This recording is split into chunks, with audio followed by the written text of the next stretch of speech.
commentaries from the chair? No, you cannot, because I moved that we were in order, and I still say that your motion is out of order, based on the process that I have witnessed for the last 2 weeks related to this process. That's our point of order. Can we have a vote on the motion that's currently on the floor? To overrule the decision of the chair. A vote to overrule the decision of the chair, that's now you got another motion on the floor? No. I'm just answering the question. Is that That was a motion to my motion that was moved and seconded is to overrule the order of the chair. We'll call a voice vote. All those in Is that from outside? No, it's kind of, my phone's taking over.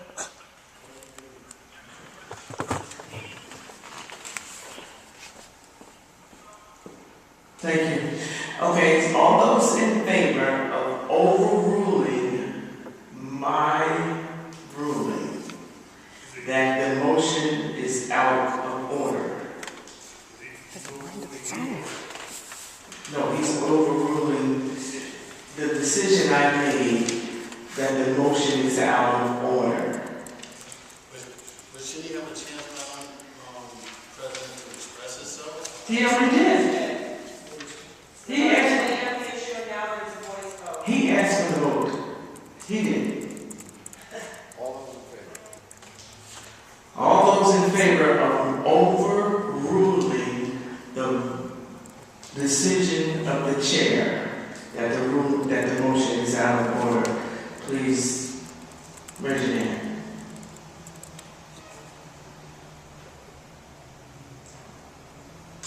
All those. The motion doesn't pass because you got one vote. Okay, now we're going to go back to the original motion, the original resolution that Mr. Castellaro presented. Mr. Cognac.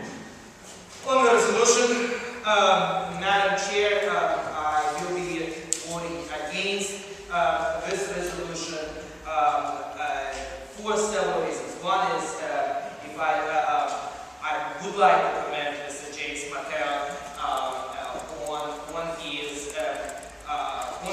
work in general for the city of Albany, and his generous offer to work with members of the Hispanic community.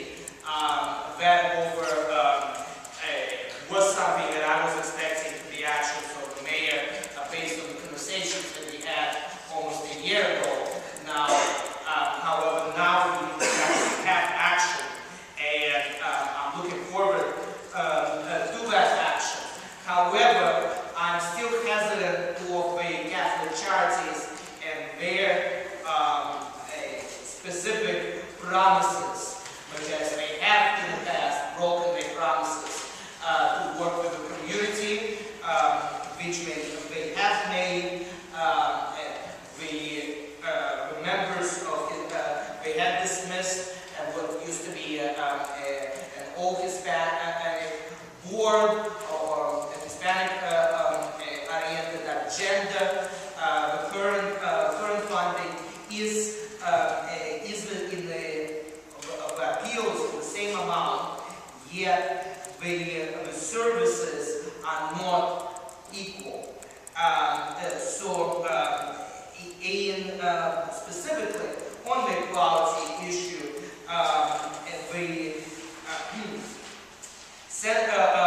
Catholic charities using this funding and the funding that they previously took over from the Hispanic outreach services, hired an additional staff, and they're using $14,272 to pay for that additional staff. Centro Civica, on contrast, does have one worker who we are funding 6293. So whereas there's inequality between what would seem like equal work, and yet it's not equal based on the several testimonies that we have heard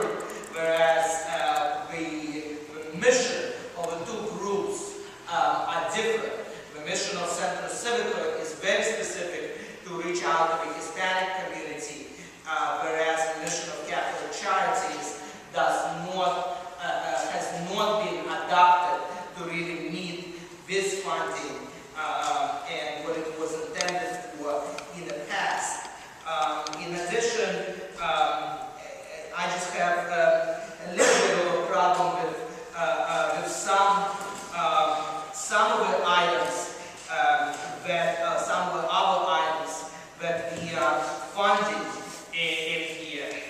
We have continuously have had applications submitted for this funding which were inaccurate in as little as we address where the programs are being operated out of in the case of the YMCA, and as much as the name of the entire programs. The name of the program we are funding in this budget under Lark Street Neighborhood District Improvement is Lark Street Community Watch. Is the name of the funding project that we are funding according to the budget and action plan submitted to us. Yet the name is really a misadvertisement. Now, Lark Street bid does some great things, and I have participated in many of the activities, have supported them, have supported the activities in the past financially, including Champagne in the Park and others. So I don't have a problem with as much. I don't have a problem, similar problem that I have with Catholic Charities. Catholic Charities, I have a problem with organization and the way that they created the community and the way that they are submitting the same grant application, claiming that they're doing the same work of the previous organization, which we're not. In case of Lark Street Area District Management Administration, it is I have an issue with the funding saying that it would go towards a community watch, whereas last time the community watch was really active was 2006.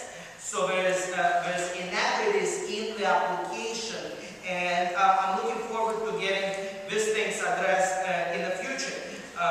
Yes, Lark Street has a very small business base because of the nature of that bid. It's a very small bid compared to the bigger bids of downtown bid and the Central Avenue bid.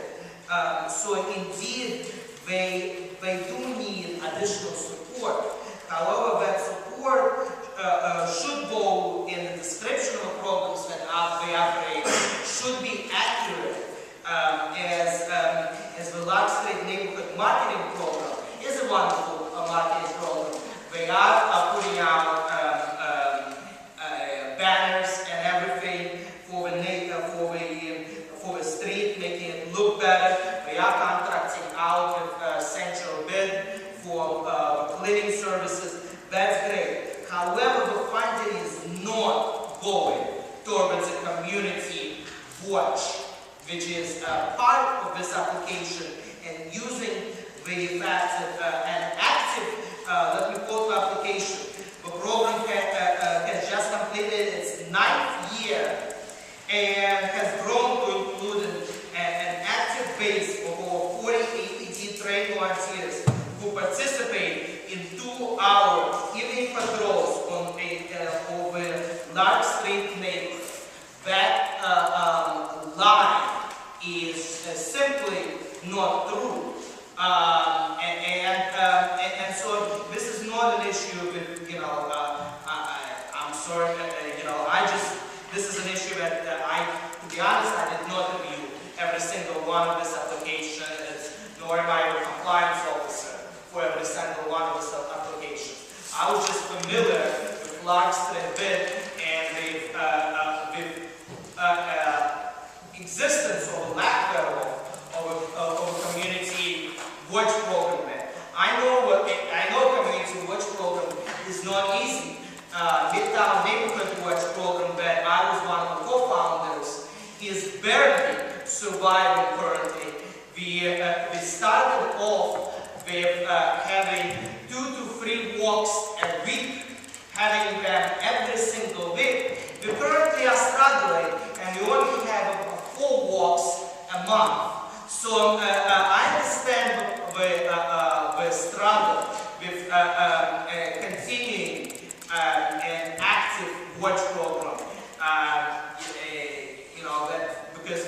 a small volunteer basis and whatever.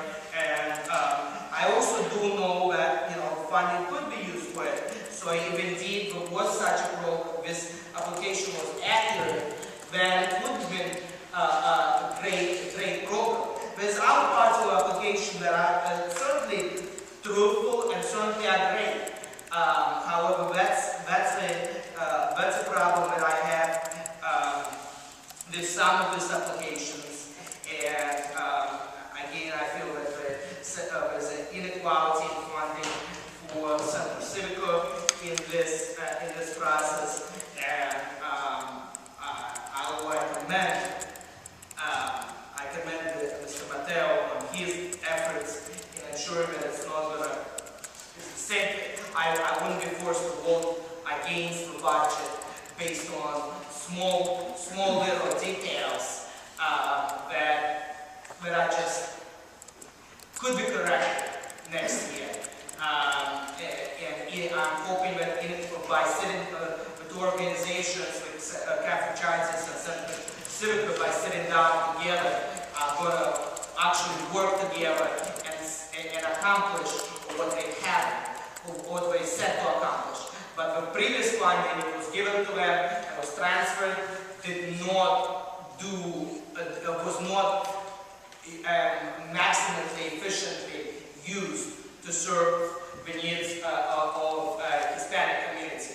And as the CDBG funding is dwindling, we need to ensure that there's a maximization of efforts, and that's what I believe Mr. Mateo is trying to accomplish by getting those groups together, and I'm looking forward to it. But I want to go on the record that I have problems with small problems, very small problems. In a big scale of things, these are small problems, but they are problems that I'd like to go on the record. Thank you. Thank you, Ms. Betty.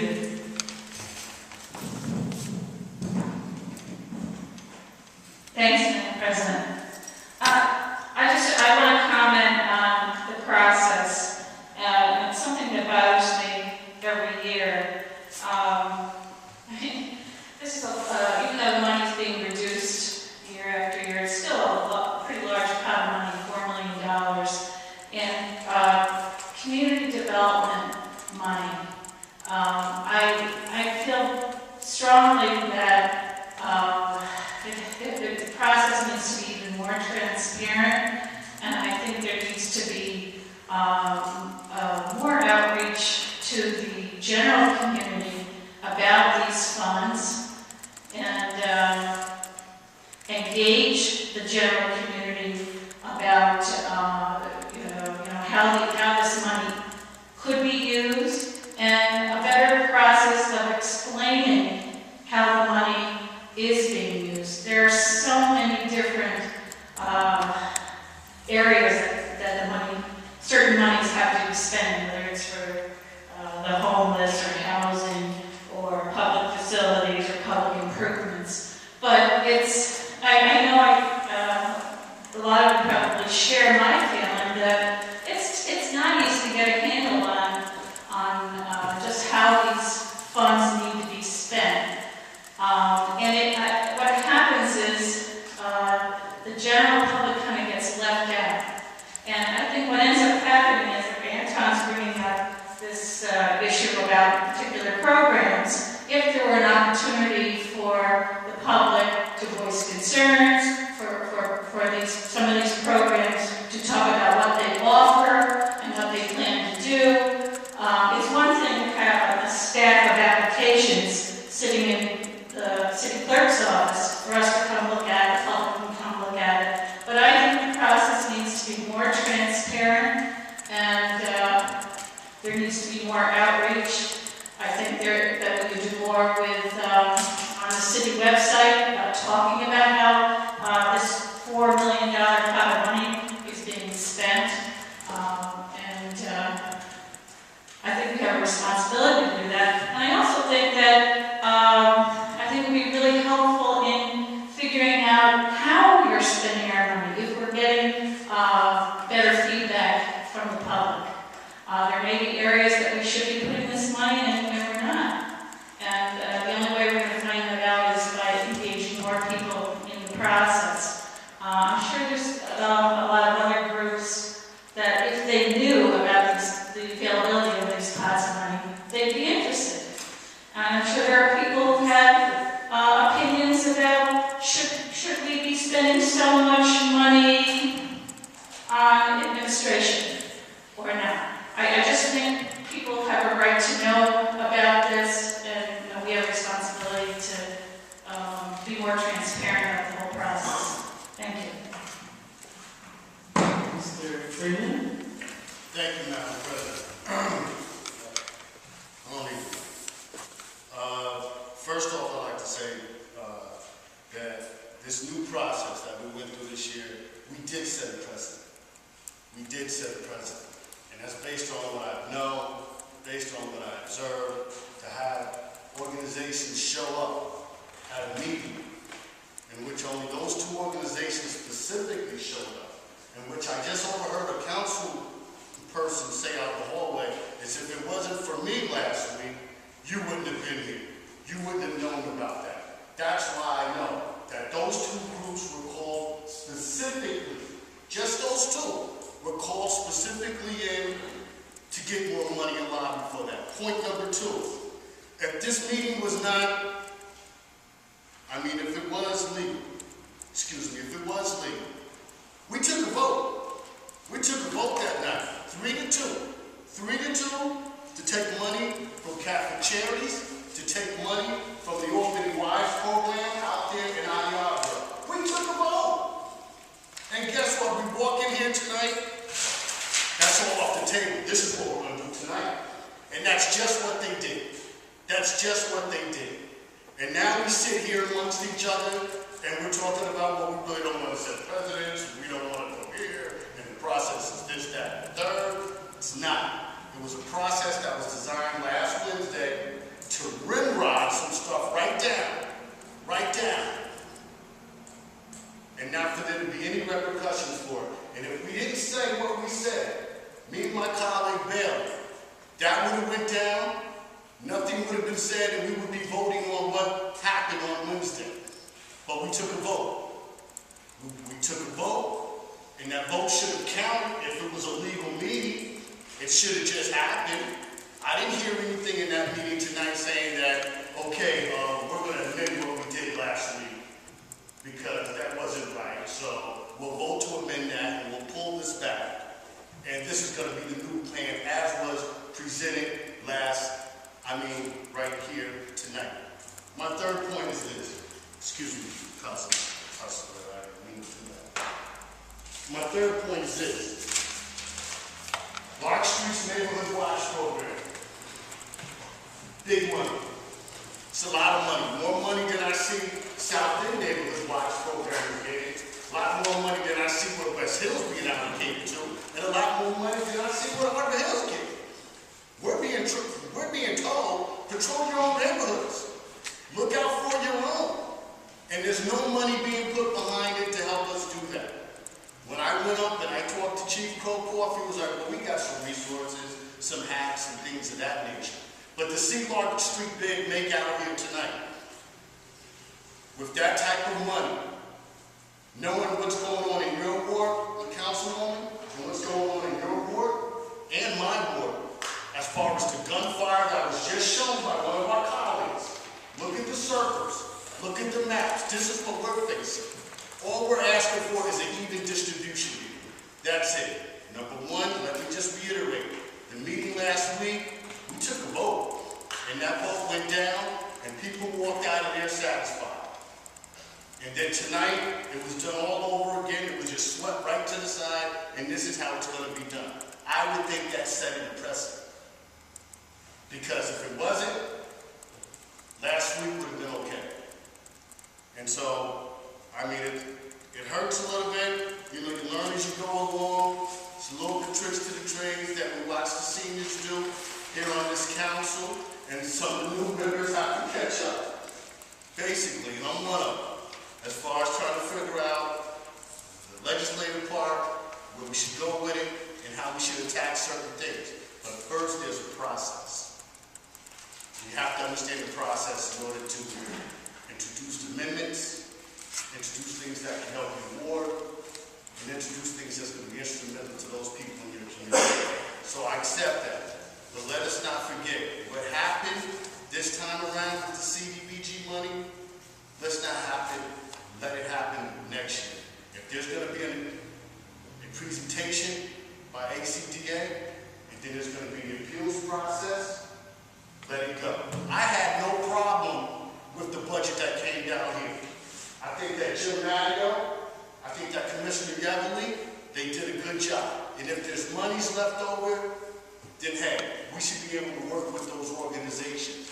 But I don't believe that I can sit down and negotiate with anyone in earnest that still has a piece of paper behind their back.